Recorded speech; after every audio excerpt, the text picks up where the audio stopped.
தமிழ் உறவுகளுக்கு வணக்கம். பாகிஸ்தான் ஈரானுக்கு எதிரான போரில் இழுக்கப்படுமா? ரியாத்தை தாக்கிய ஈரானுக்கு சவுதி அரேபியா கடும் இராணுவ எச்சரிக்கை விடுத்துள்ளது.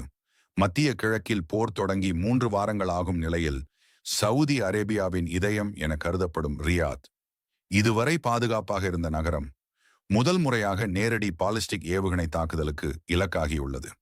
இந்த தாக்குதல் ஒரு சாதாரண சம்பவம் இல்லை. இது இந்த போர் ஒரு புதிய மிக ஆபத்தான கட்டத்தை எட்டியுள்ளது என்பதற்கான தெளிவான சிக்னல். இப்பொழுது சவுதி அரேபியா ஒரு மிகப்பெரிய முடிவின் முன் நிற்கிறது. பொறுமையாக இருக்குமா அல்லது முழுமையாக போரில் இறங்குமா? இதற்கிடையில் பல முக்கிய நாடுகளின் வெளிவிவகார அமைச்சர்கள் ரியாத்தில் அவசர ஆலோசனையில் ஈடுபட்டிருந்த நேரத்திலேயே இந்த தாக்குதல் நடந்தது. இதுவே இந்த சூழ்நிலையின் தீவிரத்தை காட்டுகிறது. ஆனால் இந்த முழு சம்பவத்தில் மிக முக்கியமான நாடு பாகிஸ்தான். ஏன் தெரியுமா? 2025 சவுதி அரேபியா மற்றும் பாகிஸ்தான் இடையே ஒரு முக்கியமான பாதுகாப்பு ஒப்பந்தம் கையெழுத்தானது. அந்த ஒப்பந்தத்தின் முக்கிய வரி, ஒரு நாட்டின் மீது தாக்குதல் நடத்தினால் அது இரு நாடுகளின் மீதும் தாக்குதல் என கருதப்படும். அதாவது சவுதி போரில் இறங்கினால் பாகிஸ்தான் தானாகவே இழுக்கப்பட வாய்ப்பு அதிகம். இப்போது கேள்வி, இது பாகிஸ்தானுக்கு நல்லதா கெட்டதா? மேலும் சுவாரஸ்யங்களுக்கு நமது சேனலை சப்ஸ்கிரைப் செய்யவும். பாகிஸ்தானுக்கு கிடைக்கும் சில லாபங்கள். சவுதியிலிருந்து பெரிய முதலீடுகள், மலிவான எண்ணெய், உலக அரசியல் ஆதரவு. ஆனால் நஷ்டங்கள் அது மிக பெரியது. முதலில் உள்நாட்டு மத மோதல். பாகிஸ்தானில் கோடிக்கணக்கான ஷியா மக்கள் உள்ளனர்.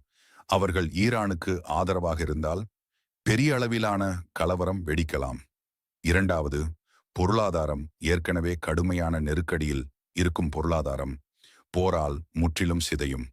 மூன்றாவது, எல்லை அபாயம். ஈரானுடன் நீண்ட எல்லை, நேரடி போர் சூழ்நிலை. நான்காவது, சர்வதேச அழுத்தம், பல நாடுகள் எதிராக மாறும் அபாயம். ஐந்தாவது, சிபிஇசி திட்டம், சீனா பாகிஸ்தான் உறவும் பாதிக்கப்படும்.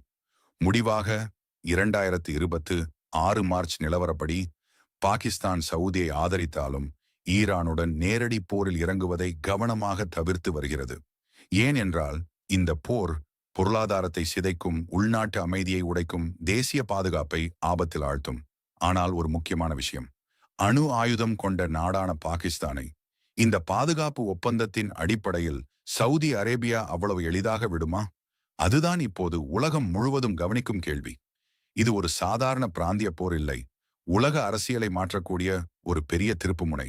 வீடியோ பிடித்திருந்தால் comment, like, share and subscribe பண்ணிருங்க.